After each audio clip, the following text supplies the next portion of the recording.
Hello guys, I'm back. இன்னைக்கு பார்க்குற topic என்ன அப்படின்னு பார்த்தீங்கன்னா, ஒரு முக்கியமான டாபிக். அதாவது பிளாகர்ல இந்த மாதிரி HTML டேபிள் எப்படி வந்து நம்ம ஒர்க் பண்ணுறது அப்படின்னு சொல்லி பார்க்க போகிறோம். ஆக்சுவலாக அதனால என்ன பெனிஃபிட் அப்படின்னு பார்த்தீங்கன்னா, நிறைய டெக் சேனல் வச்சிருக்கிறவங்க, அந்த அமேசான் அஃபிலேட் ஏதாவது மொபைல் ரிவ்யூஸ் பண்ணுறவங்க, அது மட்டும் இல்லாமல் நியூஸ் சேனலில் கூட இப்போ இந்த கொரோனா இஷ்யூ வருதுன்னு வைங்களேன், அதை பற்றிலாம் டீட்டெயில் அந்த மாதிரி எழுதும்போது ஒரு சில ரேங்கிங் ஃபேக்டர் இருக்கும். ஏன்னா வந்து இந்த மாதிரி டேபிள் இப்போ வந்து பிளாகர்ல வந்து நார்மலாக வந்து இந்த மாதிரி ஆப்ஷன்ஸ் கிடையாது. நார்மலாக கொடுத்தாங்க, இந்த பீட்டா வெர்ஷன் கொடுக்கும்போது திரும்ப ரிமூவ் பண்ணிட்டாங்க. ஸோ இந்த மாதிரி எக்ஸ்ட்ரா ஒர்க் பண்ணும்போது உங்களுக்கு ரேங்கிங்லேயுமே வந்து பார்த்தீங்கன்னா உங்களுக்கு கொஞ்சம் இம்ப்ரூவ்மெண்ட் இருக்கும். அது மட்டும் இல்லாமல் ஆட்சன்ஸ் அப்ரூவலுமே கொஞ்சம் யூஸ்ஃபுல்லாக இருக்கு. ஏன்னா ஆட்சன்ஸ் வந்து பார்த்தீங்கன்னா மேனுவலாக வெரிஃபை பண்ணுவாங்க. வெரிஃபை பண்ணும்போது இவங்களோட ஒர்க் என்ன மாதிரி இருக்கு அப்படின்னு பார்க்கும்போது, ஸோ ஆஃபர் இல்லை, அதாவது பிளாகர்ல வந்து இந்த மாதிரி HTML டேபிள் வந்து மேக் பண்ண முடியாது. பட் இருந்தாலும் இவங்க மேனுவலாக ஒர்க் பண்ணுறாங்க அப்படின்னா, ஸோ இவங்க வந்து சீரியஸாக பிளாகிங் பண்ணிட்டு இருக்காங்க அப்படிங்கிற மாதிரி உங்களுக்கு அப்ரூவலுமே வந்து பார்த்தீங்கன்னா நிறைய ஃபேக்ட் இருக்கு. ஸோ எனிவேஸ், இது வந்து ஒரு பெரிய விஷயம்லாம் கிடையாது, சிம்பிள் விஷயம் தான். பட் இருந்தாலும் இதை டெஃபினட்டாக தெரிஞ்சுக்கணும். ஸோ இதுக்கான கோடிங்க்குமே வந்து இதில் டவுன்லோடிங் லிங்க் கொடுக்குறேன். எப்படி கிரேட் பண்ணுறதுன்னு பார்க்குறோம். அது மட்டும் இல்லாமல் ஒரு சில பேசிக்ஸ் கோடிங் HTML பற்றி உங்களுக்கு சொல்கிறேன். ஸோ டீட்டெயிலாக பார்க்கலாம். ஸோ ஃபர்ஸ்ட் பார்த்தீங்கன்னா, உங்களோட போஸ்ட்டில் போயிட்டு ஏதாவது ஒரு பேஜ் கிரியேட் பண்ணலாம், இல்லை போஸ்ட் கிரியேட் பண்ணலாம். ஃபர்ஸ்ட் போஸ்ட் செக்ஷன் போயிடுறேன். ஸோ நியூ போஸ்ட் கிரியேட் பண்ணிவிட்டு இதுக்கான கோடிங் வந்து நான் சொல்கிறேன். ஸோ பேஜ் வந்து இருக்குது. ஸோ அந்த பேஜில் போய்ட்டு டேரெக்டாக நீங்கள் வந்து டவுன்லோட் பண்ணிக்க முடியும். ஸோ இதில் வந்து பார்த்தீங்கன்னா ரெண்டு ஆப்ஷன் இருக்கும். ஒன்று HTML view, compose view. HTML வியூஸில் போயிட்டு ஜஸ்ட்டு நான் கொடுக்குற கோடை பேஸ்ட் பண்ணிவிடுங்க. இந்த கோடை நல்லா பார்த்தா தெரியும். இது வந்து பார்த்தீங்கன்னா ஃபர்ஸ்ட் இருக்கிறது CSS சொல்லுவாங்க. ஸோ சொல்லணும்னா சிம்பிளாக சொல்லிடலாம். பட் இருந்தாலும் ஒரு சில இன்ஃபர்மேஷன் உங்களுக்கு சொல்கிறேன், நல்லா தெரிஞ்சுக்கோங்க. இந்த ஸ்டைல் டேக் இருக்குது பாருங்கள். இந்த ஸ்டைல் டேக்லேருந்து ஸ்டார்டிங் டு எண்ட் இதே பாருங்கள், இங்கே ஒரு ஸ்டைல் டேக் வருது. இந்த இதெல்லாம் வந்து நார்மலாக அதுவாகவே ரிமூவ் பண்ணிப்போம். இந்த ஹெட்டர்லாம் வந்து பார்த்தீங்கன்னா டேரெக்டாக தீம்ஸில் கொடுக்கும்போது வருது. ஸோ அதை பற்றி நீங்கள் வந்து இக்னோர் பண்ணிடலாம். மெயினாக தெரிஞ்சிக்க வேண்டியது ஒரு சில விஷயங்களை சொல்லிடுறேன். இந்த ஸ்டைல் டேக் பார்த்தீங்கன்னா இந்த இடத்துல ஓப்பன் அண்ட் க்ளோஸ் டேக் இருக்குது பாருங்கள். ஓப்பன் டேக், க்ளோஸ் டேக் இருக்கும். பட் இங்கே ஸ்டைலில் பார்த்தீங்கன்னா ஒரு ஸ்லாஷ் இருக்கும். ஸோ இந்த ஸ்லாஷ் எங்கெல்லாம் வருதோ அதோட இது எண்டு முடியுது அப்படின்னு அர்த்தம். அப்போ பார்த்தீங்கன்னா ஸ்டைல் டு ஸ்டைல் பாருங்க, இந்த ஸ்டைல்லேருந்து இந்த ஸ்டைல் வந்து எண்டு டேக் இங்கே கொடுத்துருக்காங்க. ஸோ இது பார்த்தீங்கன்னா ஸ்டார்டிங் டேக், இது எண்டு டேக். இந்த எண்டு டேக் எப்படி கண்டுபிடிக்கிறதுனா ஸ்லாஷ் வச்சு தான். ஓகே, உங்களுக்கு வந்து தீம்ஸில் ஏதாவது எரர் இருந்தால் கூட இதை வந்து நீங்கள் வந்து செக் பண்ண முடியும். ஸோ இதுலேருந்து இந்த கோடிங் வந்து கம்ப்ளீட் ஆகுது. இது வந்து CSS அப்படின்னு சொல்லுவாங்க. ஓகேவா? இப்போ கீழே தான் நமக்கான ஆப்ஷன்ஸ் எல்லாமே ரன் ஆகும். பார்த்தீங்கன்னா ஹெட்டிங் 2ல HTML டேபிள் அப்படின்னு இருக்கு. ஓகேவா? இப்போ இதை வந்து ப்ரிவியூ பார்த்தோன்னா எப்படி இருக்கும் அப்படின்னு பார்த்தீங்கன்னா ப்ரிவியூ பார்க்கலாம். ஸோ ப்ரிவியூ பார்த்தீங்கன்னா நார்மலாக வந்து நமக்கு வந்து போஸ்ட் ஆப்ஷன்ஸில் வந்து ஷோ ஆகாது. இது வந்து ப்ரிவியூவில் தான் ஷோ ஆகும். பாருங்கள், HTML டேபிள் ஹெட்டிங் வருதா? அடுத்து பார்த்தீங்கன்னா மெயினாக டேபிளில் வந்து பார்த்தீங்கன்னா ஃபர்ஸ்ட் ஹெட்டிங் இருக்கும். ஃபர்ஸ்ட் ரோவில் பார்த்தீங்கன்னா கம்பெனி, கான்டாக்ட், கண்ட்ரி, இந்த மாதிரி ஏதோ டீட்டெயில் வந்து இதில் இருக்குது. பை டிஃபால்ட் இருக்குது. ஸோ இந்த மாதிரி டேபிள் நிறைய கிடைக்கும் நீங்கள் கூகுளில் சர்ச் பண்ணால். பட் இருந்தாலும் ஈஸி டு யூஸ், ரொம்ப ஈஸியாக வந்து யூஸ் பண்ணுற மாதிரி ஒரு சில டேபிள் நமக்கு தெரியணும். ஸோ அதனால தான் இதை வந்து உங்களுக்கு வந்து ரெக்கமெண்ட் பண்ணுறேன். இதுக்கான கலர் சேஞ்ச் பண்ணுறதுக்கான ஆப்ஷனுமே சொல்கிறேன். ஓகேவா? இது வந்து பார்த்தீங்கன்னா வியூ இந்த மாதிரி இருக்குது. டேபிளோட டைட்டில் மாற்றணும்னா சொந்த இடத்துல வந்து நீங்கள் டைட்டில் மாற்றிக்க முடியும். டைட்டில் கொடுக்க வேண்டாம் அப்படின்னாலுமே ஓகே, கொடுக்காம கூட இருக்கலாம். நம்ம இஷ்டம் தான். ஓகேவா? பட் பார்த்தீங்கன்னா டெமோன்னு கொடுத்துட்டேன். டெமோன்னு கொடுத்துட்டு ப்ரிவியூ கொடுத்தனா என்ன ஆகும் அப்படின்னு பார்த்தீங்கன்னா, ஸோ இந்த இடத்துல வந்து சேஞ்ச் ஆகிடும். பார்த்தீங்கன்னா அது லோட் ஆகிட்டு இருக்கு. அடுத்து இதில் உள்ள எல்லா ஆப்ஷனுமே வந்து நம்மளால சேஞ்ச் பண்ண முடியும். பாருங்க, தமிழ் டெமோன்னு நாங்கள் டைட்டில் கொடுத்தேன். கீழே பார்த்தீங்கன்னா தமிழ் டெமோன்னு வந்துருச்சு. ஓகேவா? இப்போ அடுத்து வந்து பார்த்தீங்கன்னா இதில் மெயினான ஒரு விஷயம். ஓகே, அங்கே பார்த்தீங்கன்னா ஸ்டைல் டேக்கோட க்ளோஸ் ஆயிடுச்சு. அடுத்து வந்து பார்த்தீங்கன்னா ஹெட்டிங் விட்டுட்டு டேபிள் டேக் நல்லா பாருங்க. இங்கே டேபிள் டேக் வந்து ஓப்பன் டேக் கொடுத்துருக்காங்க. ஸோ கீழே வந்து பார்த்தீங்கன்னா ஸ்க்ரோல் கொடுத்து வந்தால் இங்கே வந்து க்ளோஸ் டேக் கீழே இருக்கும். இதே பாருங்க. So table take, close take. Close take பார்த்தீங்கன்னா இங்கே ஒரு ஸ்லாஷ் கொடுத்துருக்காங்க. ஓகேவா? அப்போ ஸ்டார்டிங் டேபிள் எங்கே ஸ்டார்டிங் ஆகுது? ஸோ இந்த இடத்துல வந்து டேபிள் வந்து ஸ்டார்ட் ஆகுது. ஸோ கீழே க்ளோஸ் ஆகுது. இதில் மெயினாக ஒரு விஷயத்தை நல்லா பாருங்கள். இதில் வந்து TR, ஓகேவா? டேபிள் ரோ, டேபிள் ரோ, TRனா ஓகே, டேபிளோட ரோன்னு சொல்லுவாங்க. TR இந்த ரோ என்ன அப்படின்னு பார்த்தீங்கன்னா, ஸோ இதுதான் ரோ. உங்களுக்கு தெரிஞ்சிருக்கும்னு நினைக்கிறேன். இது ஒரு ரோ, ஸோ இது ஒரு ரோ, இது ஒரு ரோ, இது ஒரு ரோ, இது எல்லாமே ரோன்னு சொல்லுவோம். இப்போ இந்த TR பார்த்தீங்கன்னா அங்கே ஓப்பன் டேக் வந்து கொடுத்துருக்காங்களா? ஸோ ஓகே, அடுத்து வந்து பார்த்தீங்கன்னா இங்கே TR வந்து க்ளோஸ் டேக் கொடுத்துருக்காங்க. ஸோ அப்படின்னா இது ஒரு ரோ. ஓகேங்களா? இந்த ரோவை நல்லா பாருங்க. இந்த ரோவில் என்னென்ன இருக்குன்னு பார்த்தீங்கன்னா ஹெட்டிங், கம்பெனி, கான்டாக்ட், கண்ட்ரி, அந்த மாதிரி இருக்கு. ஸோ உங்க பார்த்தா தெரியும். இந்த ஃபர்ஸ்ட் ரோ இது ஓப்பன் டு க்ளோஸ், இது ஒரு ரோ. இது வந்து பார்த்தீங்கன்னா கம்பெனி, கான்டாக்ட், கண்ட்ரி இருக்கு. பட் இருந்தாலும் இது வந்து போல்ட்ல இருக்கு. ஹெட்டிங்கா தெரியுது. கீழே பார்த்தீங்கன்னா போல்ட்ல இல்லை, அதாவது டெக்ஸ்ட் வந்து மேல பெருசா தெரியுது, கீழே வந்து எழுத்துலாம் சின்னதா தெரியுது. இது ஏன் அந்த மாதிரி பெருசும் சின்னதா தெரியுது அப்படின்னு பார்த்தீங்கன்னா, ஸோ இதில் பார்த்தீங்கன்னா தெரியும், இதுல டிஹெச், இதில் பாருங்க ஓப்பன் டேக், எல்லாத்துலேயுமே ஓப்பன் டேக் க்ளோஸ் டேக் இருக்கும். அது நல்லா தெரிஞ்சுக்கங்க. அஸ் அ பிளாகர் டெஃபினட்டாக தெரிஞ்சுக்கணும். இப்போ பார்த்தீங்கன்னா இந்த கம்பெனி பாருங்க, இதில் பாருங்க இந்த இடத்துல ஓப்பன் டேக் கொடுத்து க்ளோஸ் டேக் கொடுக்காம கொடுத்துருக்காங்க பாருங்க. ஜஸ்ட் ஓப்பன் டேக் க்ளோஸ் டேக்ல டிஹெச். அப்போ ஹச்னா ஹெட்டிங், டீனா table, T H heading, heading tag. ஓகேவா? இங்க க்ளோஸ் டேக் ஸ்லாஷ் கொடுத்துட்டாங்க. அதே மாதிரி பார்த்தீங்கன்னா இங்க கான்டாக்ட். இப்போ இந்த பிளேஸ்ல இன்னும் ஒன்று வேணும் அப்படின்னு நினைச்சீங்கன்னா நீங்க என்ன பண்ணலாம் அப்படின்னா, ஆக்சுவலா இதை காப்பி பண்ணிட்டு ஜஸ்ட் இந்த பிளேஸ்ல என்டர் பண்ணி திரும்ப கீழே கொடுத்துட்டு ஜஸ்ட் சேவ் கொடுக்கலாம். பார்த்தீங்கன்னா ஆட்டோமேட்டிக்காக சேவ் ஆகிடும். சேவ் கொடுத்துட்டு நம்ம மறுபடியும் ப்ரிவியூ கொடுத்தோம்னா என்ன ஆகும்னா, இங்காண்டால எக்ஸ்ட்ரா ஒரு கண்ட்ரி வரணும். ஸோ நமக்கு எக்ஸ்ட்ரா ரோ வேணும் அப்படின்னா, ஸோ இப்போ வந்து ரீஃப்ரெஷ் ஆனவொடனே உங்களுக்கு தெரியும். இதெல்லாம் பேசிக்ஸ் டெஃபினட்டாக தெரிஞ்சுக்கணும். ஏன்னா வந்து ஒரு பிளாகரை வந்து நீங்கள் பார்ட் டைமாக எடுக்கிறீங்க, ஃபுல் டைப்பாக எடுக்கிறீங்க, அதெல்லாம் வந்து ஒரு விஷயம் கிடையாது. டெஃபினட்டாக தெரிஞ்சுக்கிங்க. ஓகே, அப்போ எக்ஸ்ட்ரா ஒரு ரோ வந்துடுச்சு. இப்போ நம்ம என்ன பண்ணுறோம், மேலே மட்டுமே எக்ஸ்ட்ரா வந்து பார்த்தீங்கன்னா ஃபுல்லாக ரோ ஒரு காலம் ஃபுல்லாக நம்ம செட் பண்ணிட்டோம். இப்போ இது கீழேயும் கொண்டு வரணும்னா என்ன ஆகும் அப்படின்னு பார்த்தீங்கன்னா, கீழே பார்த்தீங்கன்னா 3 தான் இருக்கு. ஓகே, கீழே அதே நேரம் பாருங்க. இப்போ மேலே வந்து 1 2 3 4 கொடுத்துட்டேன். பட் இவங்க கீழே 3 தான் கொடுத்துருக்காங்க. நம்ம மேலே 4 மேக் பண்ணிட்டோம் அப்படின்னா, உதாரணத்துக்கு இந்த இடத்துல கூட ஓகே தமிழ்னு கொடுக்கலாம்.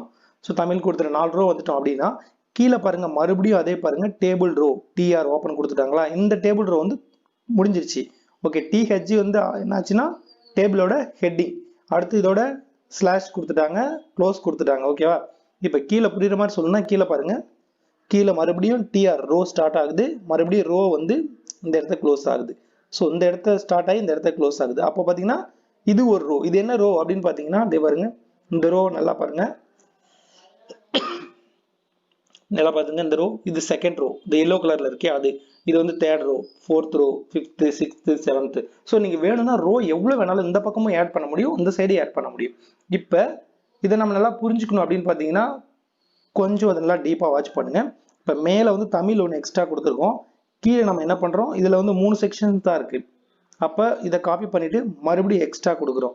ஸோ இந்த இடத்துலையுமே நம்ம என்ன பண்ண போகிறோம், தமிழ் டெமோன்னு கொடுத்துடலாம். ஓகே, டெமோன்னு கொடுத்துட்டு இப்போ சேவ் பண்ணிட்டோம் அப்படின்னா, இப்போ மறுபடியும் மேலே இருக்கா 2 வந்துடும். மிச்சம் இதை எக்ஸ்ட்ராவே நம்ம கீழே ஆட் பண்ணிக்கிட்டே போகணும். இது எல்லாமே பார்த்தீங்கன்னா டிடி இருக்கும். நல்லா பாருங்க, மேலே வந்து டிஹெச் இருக்கு, ஸோ கீழே வந்து டிடி இருக்கு. அப்போ வந்து பார்த்தீங்கன்னா table data. So T for data. ஓகேவா? H for heading. ஹெட்டிங் வந்து என்ன அப்படின்னு பார்த்தீங்கன்னா, ஹெட்டிங் வந்து இது. ஓகேவா? டேட்டா வந்து இது. கீழே இருக்கிறது எல்லாமே டேட்டா, மேலே இருக்கிறது ஹெட்டிங். அதான் டிஹெச் டிடின்னு சொல்கிறோம். ஓகே, இப்போ இதை நம்ம மறுபடியும் ப்ரிவியூ கொடுத்தோம்னா என்ன ஆகும்னா, நம்ம எக்ஸ்ட்ரா ஆட் பண்ணோம் இல்லையா? ஸோ ஒரு காலம் வந்து எக்ஸ்ட்ரா ஆட் பண்ணோம், ஒரு ரோ எக்ஸ்ட்ரா ஆட் பண்ணியிருக்கோம். இப்போ அதை நம்ம பார்த்தா தெரியும். ஸ்க்ரோல் கொடுத்து கீழே வந்தோம்னா பார்த்தீங்களா, ஃபர்ஸ்ட் தமிழ் ஆட் பண்ணோம், கீழே மறுபடியும் டெமோ கொடுத்தோமோ அது இங்கே வந்துடுச்சு. ஸோ நாம தான் டிமாண்ட் பண்ணணும், எத்தனை ரோ வேணும், எத்தனை காலம் வேணும், நான் எக்ஸ்டெண்ட் பண்ணிக்கிட்டே போகலாம். நீங்கள் வந்து மேனுவலாகவும் எழுதலாம். ஃபர்ஸ்ட் ஒன்ஸ் நான் கொடுக்குற HTML வந்து டவுன்லோட் பண்ணி ஒர்க் பண்ணுங்க.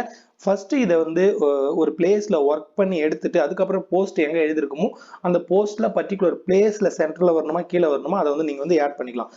அதை எப்படி ஆட் பண்ணுறது அப்படின்னு சொல்லி பார்க்கலாம். ஸோ இப்போ இது வந்து பார்த்தீங்கன்னா இப்போ ஜஸ்ட் இந்த தமிழ் எடுத்துடலாம். ஓகே, தமிழ் எடுத்துட்டேன். எடுத்துட்டு கீழேயுமே பார்த்தீங்கன்னா டெமோ இருந்து இல்லையா? ஸோ இந்த டெமோவுமே வேண்டாம், இது எடுத்துடலாம். ஏன்னா இப்போ நார்மலாக வந்து பார்த்தீங்கன்னா இது கிடையாது. ஸோ ஒரு ஜஸ்ட் உங்களுக்கு ஒரு டுடோரியலுக்காக தான் சொன்னேன்.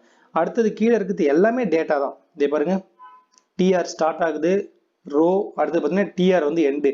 நல்லா பாருங்க, ஸ்டார்டிங்கில் வந்து ஓப்பன் டேக் க்ளோஸ் டேக் மட்டும்தான் இருக்கும். எண்டிங்கில் பார்த்தீங்கன்னா கரெக்டாக சென்டரில் ஒரு ஸ்லாஷ் இருக்கும். எல்லாத்துலேயுமே சேம் ஃபார்மேட் தான், ஒன்றும் வித்தியாசமே கிடையாது. அதே மாதிரி பார்த்தீங்கன்னா டேட்டாவில் பாருங்க, ஓப்பன் டேக் க்ளோஸ் டேக் கொடுத்துட்டு டிடி கொடுத்துருக்காங்க. இங்கே பார்த்தீங்கன்னா க்ளோஸ் டேக் கொடுத்துருக்காங்க பாருங்க, ஸ்லாஷ் கொடுத்துருக்காங்க. ஸோ அதான் அதே சேம் மெத்தட் தான். கீழே இருக்கிறது எல்லாமே டேட்டா தான். இப்போ மேபி உங்களுக்கு அடுத்தது ஒரு டேட்டா வந்து கிரியேட் பண்ணணும் அப்படின்னு நினச்சிங்கன்னு வைங்களேன், இதுலேருந்து கரெக்டாக இந்த டிஆரில் ஓப்பன் டேக்லேருந்து டிஆர் இது வரைக்கும் காப்பி பண்ணி மறுபடியும் கீழே ஒரு என்டர் ப்ரெஸ் பண்ணி பேஸ்ட் பண்ணிட்டீங்கன்னா, ஸோ மறுபடியும் பார்த்தீங்கன்னா இதில் வந்து நீங்கள் வந்து இதோட டைட்டில்லாம் சேஞ்ச் பண்ணிக்க வேண்டியதான். டைட்டிலு அடுத்து இதில் இருக்கிற டேட்டா எல்லாமே. இதில் என்னென்னா ஃபார்மேட், அதாவது மேலேயும் கீழேயும் கரெக்டாக நீங்கள் கொடுத்துக்கிட்டே வரணும். இதை மேலேயும் கீழே மாற்றினீங்கன்னா உங்களுக்கு இங்கே மேலேயும் கீழே மாறுற மாதிரி போயிடும். இப்போ வந்து ப்ரிவியூ மறுபடியும் கொடுக்கலாம். ஏன்னா இப்போ நம்ம எக்ஸ்ட்ரா கீழே ஒரு ரோ வந்து ஆட் பண்ணிருக்கோம், அதை பார்க்கலாம். ஏன்னா மேலே நம்ம தமிழ் கொடுத்து வந்து டெலீட் பண்ணிட்டோம் இல்லையா? இந்த சைடு வந்து டெலீட் பண்ணிட்டோம். கீழே பார்த்தீங்கன்னா சேம் ஆட் பண்ணோம் இல்லையா? பாருங்க, அதே சேம் டேட்டா கீழே ஷோ ஆகுது. இதில் நம்ம என்ன பண்ணுவோம், ஜஸ்ட் வந்து நேம் மட்டும் சேஞ்ச் பண்ணிக்கணும், வேற ஒன்றும் எக்ஸ்ட்ரா ஒன்றும் ஒர்க் கிடையாது. இதை ஃபுல்லாகவே இப்போ நம்ம ஒர்க் பண்ணிட்டோம் அப்படின்னு வச்சுக்கிங்க. ஸோ ஃபுல்லாக ஒர்க் பண்ணிட்டு உங்களோட டீட்டெயில் எல்லாமே இதில் கொடுத்துட்டீங்க அப்படின்னா ஜஸ்ட் Ctrl+A கொடுத்து Ctrl+C கொடுத்து காப்பி பண்ணிடுங்க. காப்பி பண்ணிட்டு என்ன பண்ணலாம் அப்படின்னா உங்களோட போஸ்ட் செக்ஷன்ஸில் போகலாம். இப்போ இந்த HTML எங்கே டவுன்லோட் பண்ணுறது அப்படின்னு சொல்கிறேன். கீழே பார்த்தீங்கன்னா இதுக்கான போஸ்ட் தான். ஸோ இந்த போஸ்ட் ஓப்பன் பண்ணியிருக்கேன். இந்த போஸ்ட்டில் பார்த்தீங்கன்னா கரெக்டாக மேலே இருக்கிறது வந்து இது இமேஜ், சாரி ஏன்னா இது இமேஜ், நான் வந்து HTML ஃபிக்ஸ் பண்ணலை. இந்த போஸ்ட்டில் தான் வந்து உங்களுக்கான HTML கோடு வந்து டவுன்லோடிங் இருக்கும். எங்கன்னு பார்த்தீங்கன்னா கீழே இந்த பிளேஸில், இந்த இமேஜை கிளிக் பண்ணிங்க அப்படின்னாலே உங்களோட HTML கோடு வந்து செகண்ட் பேஜுக்கு என்டர் ஆகி 30 செகண்ட் வந்து டைம் எடுத்துக்கும். 30 செகண்ட் டைம் எடுத்தோடனே ஆட்டோமேட்டிக்காக உங்களுக்கு வந்து பார்த்தீங்கன்னா இது பாருங்க டைமிங் ரன் ஆகும். ஸோ ஆட்டோமேட்டிக்காக உங்களுக்கு வந்து ஃபுல்லாகவே இந்த இடத்துல இந்த பிளேஸில் டவுன்லோட் ஆகிடும். ஓகேவா, அது வந்து பை டிஃபால்ட் நான் செட் பண்ணுறதுக்கு டைம் தான். ஸோ அது எப்படி செட் பண்ணுறது அப்படின்னு சொல்லி டீட்டெயிலாக வீடியோ வந்து ஐ பட்டனில் கொடுக்குறேன், வாட்ச் பண்ணிக்கோங்க. இப்போதைக்கு இந்த டேப்பை க்ளோஸ் பண்ணிடலாம். இப்போ இதில் வந்து நீங்கள் கலர் மாற்றணும் அப்படின்னு நினச்சிங்கன்னா இப்போ பாருங்கள், இந்த இடத்துல வந்து எல்லோ இருக்குது, பார்டர் கலர் வந்து ரெட் இருக்குது. மேபி இந்த கலர் சேஞ்ச் பண்ணணும் அப்படின்னு நினச்சிங்கன்னா இந்த கலர் ஆப்ஷன்ஸ் இதில் நிறைய கொடுத்துருக்கோம் பாருங்கள்.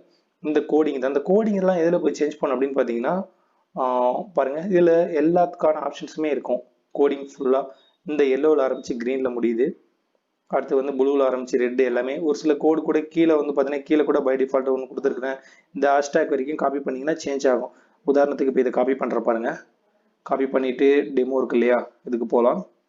இது எந்த பிளேஸில் அப்படின்னு சொல்லிடுறேன். உங்களோட கலர் சேஞ்ச் பண்ணுறது, பார்டர் கலரும் இந்த பேக்ரவுண்ட் கலரும் சேஞ்ச் பண்ணுறது. இதில் 2 ஆப்ஷன் இருக்குது பாருங்கள். இதே பாருங்கள், பார்டர் கலர் இதே இருக்குது, பேக்ரவுண்ட் கலர். இப்போ உதாரணத்துக்கு இது நம்ம ப்ரிவியூ கொடுக்கலாம். ப்ரிவியூ கொடுத்தா பேக்ரவுண்ட் கலர் என்ன இருக்குது, நார்மலாக வந்து பேக்ரவுண்ட் கலர் எல்லோவும் பார்டர் கலர் வந்து ரெட்டும் இருக்குது இதில். ஸோ நீங்கள் சேஞ்ச் பண்ணணும் அப்படின்னு நினச்சா இதையுமே சேஞ்ச் பண்ணலாம். அதுக்கான எல்லா ஆப்ஷன்ஸுமே கீழே கொடுத்துருக்குறேன். மேலே இருக்கிற இந்த இமேஜில் இருக்கிற தீமே கூட நீங்கள் வந்து செக் பண்ணிக்க முடியும். இமேஜுக்கு நேராக லெஃப்ட் சைடில் இருக்க கலர் தான் இங்கே வந்து ஷோ ஆகும் நீங்கள் பண்ணினீங்க அப்படின்னா. இப்போ உதாரணத்துக்கு பேக்ரவுண்ட் கலர் வந்து பார்த்தீங்கன்னா இப்போ நான் காப்பி பண்ண அந்த பர்டிகுலர் கலர் கொடுத்துட்றேன். கொடுத்தோடனே இது பை டிஃபால்ட் ஆட்டோமேட்டிக்காக வந்து சேவ் ஆகிடும். மறுபடியும் வியூ பண்ணலாம், பேக்ரவுண்ட் கலர் சேஞ்ச் ஆகுதா அப்படின்னு சொல்லிட்டு. ஓகே, இது பாருங்கள், பேக்ரவுண்ட் கலர் வந்து பார்த்தீங்கன்னா ஓகே, அது வந்து டெக்ஸ்ட் வந்து தெரியல. ஆனால் இந்த மாதிரி கலர் நம்ம சூஸ் பண்ணக்கூடாது. பட் வேறு ஏதாவது கலர் உங்களுக்கு ஆப்ஷன்ஸ் இதுக்கு முன்னாடி நிறைய HTML வந்து நான் கொடுத்துருக்கேன். அந்த மாதிரி ஆப்ஷன்ஸுக்கு வந்து நீங்கள் கொடுத்துக்கலாம். அந்த மாதிரி ஒரு கலராக நீங்கள் செக் பண்ணிக்கலாம். இப்போ பார்த்தீங்கன்னா ப்ளூக்கும் பிளாக்குக்கும் சரியாக தெரியல. ஓகேவா, நீங்கள் தெரிகிற மாதிரி கலர் கொடுத்துக்கலாம். பார்டர் கலர் சூஸ் பண்ணணும் அப்படின்னாலும் பண்ணிக்கலாம். இதுலேயே ஆப்ஷன்ஸில் பார்டர் கலர்லாம் இருக்குது. ஓகே, இப்போ என்ன பண்ண போகிறோம் அப்படின்னு பார்த்தீங்கன்னா இதில் இந்த போஸ்ட்டுக்கான லிங்க் வந்து வீடியோ கீழே டிஸ்கிரிப்ஷனில் இருக்காது. என்ன ரீசன் அப்படின்னு பார்த்தீங்கன்னா நிறைய டிராஃபிக் எனக்கு யூடியூப்லேருந்து போகிறதால ஸோ ஆட் லிமிட் வந்துடும் அப்படிங்கிற ஒரு இஷ்யூஸால நான் வந்து லிங்க்ஸ் எதுவும் கொடுக்கல. மேபி நீங்கள் வந்து டேரெக்டாக என்னோட வெப்சைட் வந்து technologymixit.com தான், ஒரு பெரிய விஷயம் கிடையாது. இதே பாருங்கள், இந்த ஒரு ஹெல்ப் மட்டும் பண்ணுங்கள். ஏன்னா இதை வச்சு தான் சப்போஸ் இது வரைக்கும் உங்களுக்கு ஒரு சில விஷயங்கள்லாம் சொல்லி கொடுத்துட்ருக்கேன். ஸோ இதில் ஏதாவது இந்த இஷ்யூஸ் வந்துடுச்சு அப்படின்னா நிறைய டிராஃபிக் வந்து இப்போ யூடியூப்லேருந்து தான் போகுது எனக்கு. ஸோ அதனால் மட்டுமே நான் வந்து அதனால் இஷ்யூஸ் எதுவும் கிடையாது. பட் ஏர் லிமிட் வந்துடும். அதனால் டேரெக்டாக நீங்கள் வந்து இதை வந்து அப்படியே வெப்சைட்டில் உங்களோட ப்ரௌசரில் சர்ச் பண்ணுங்கள். இல்லை நீங்கள் வந்து நார்மலாக உங்களோட ப்ரௌசரில் போய்ட்டு ராக்கர் மிக்ஸ் டீச் அடிச்சு அப்படின்னு அடிச்சுனீங்களே, ராக்கர் மிக்ஸ் டீச் இது பாருங்கள் ஆட்டோமேட்டிக்காக வரும். ஸோ அப்படி அடித்தாலுமே என்னோட வெப்சைட்டு என்னோட பிராண்ட் எல்லாமே ஷோ ஆகும். உங்களுக்கு ஃபர்ஸ்ட்லேயே ஷோ ஆகும் பாருங்கள், ராக்கர் மிக்ஸ் டீச்னு சொல்லிட்டு. டேரெக்டாக இதில் போனீங்கனாலே என்ன ஒரு ரீசன் என்ன அப்படின்னு வந்து பார்த்தீங்கன்னா உங்களுக்கு ஜஸ்ட் இந்த ஒரு HTML மட்டும் கிடையாது. நீங்கள் ஒரு புது சப்ஸ்கிரைபராக இருந்தால் சொல்கிறேன், இதில் ஒரு ஆப்ஷன்ஸ் கொடுத்துருக்குறேன். அதாவது கோடிங் அப்படின்னு சொல்லிட்டு பாருங்க, இம்பார்ட்டன்ட் கோட். நான் தீம்ஸ் சேஞ்ச் பண்ணுவேன் அப்பப்போ, பட் இருந்தாலுமே இந்த இம்பார்ட்டன்ட் கோட்ஸுங்கிற ஒரு இந்த சேஞ்ச் பண்ணவே மாட்டேன். இந்த லேபிளில் போனீங்க அப்படின்னா உங்களுக்கு ஸ்லைடு ஷோக்கான HTML, இப்போ நான் சொன்ன மாதிரி டேபிளுக்கான HTML, சிங்கிள் வெப்சைட் பேஜ் எப்படி உருவாக்குறதுங்கிறதுக்கு HTML, இந்த மாதிரி நிறைய அந்த டவுன்லோட் லிங்க் இருக்கு பாருங்க. இந்த HTML ஃபுல்லாகவே இதில் ப்ரொவைட் பண்ணிருப்பேன். அடுத்தது இந்த மாதிரி டேபிள் ஆஃப் கண்டென்ட். இந்த டேபிள் ஆஃப் கண்டென்ட்னா என்ன அப்படின்னு பார்த்தீங்கன்னா எந்த ஹெட்டிங்கை நம்ம பெரிய போஸ்ட் எழுதிருக்கோம் அப்படின்னா அந்த ஹெட்டிங்கை தொட்ட உடனே டேரெக்டாக அவங்க கிட்ட அந்த பர்டிகுலர் பேராகிராஃபுக்கு போகிற மாதிரி அந்த டேபிள் ஆஃப் கண்டென்ட் எப்படி ஆட் கொடுக்கறது. ஸோ அந்த மாதிரி இந்த HTML ப்ரொவைட் பண்ணது ஃபுல்லாகவே நான் வந்து இந்த ஒரு லேபிளில் தான் கொடுத்துருக்குறேன். ஸோ நீங்கள் வந்து டேரெக்டாக வெப்சைட்டை சர்ச் பண்ணாலும் சரி, இல்லைனா கூகுளில் சர்ச் பண்ணாலும் சரி. ஸோ அந்த ரீசனால தான் நான் வந்து யூடியூப்பில் கொடுக்கல. எனிவேஸ் இதை இம்ப்ளிமெண்ட் பண்ணுங்கள், நிறைய யூஸ்ஃபுல்லாக இருக்கும். தேங்க்யூ.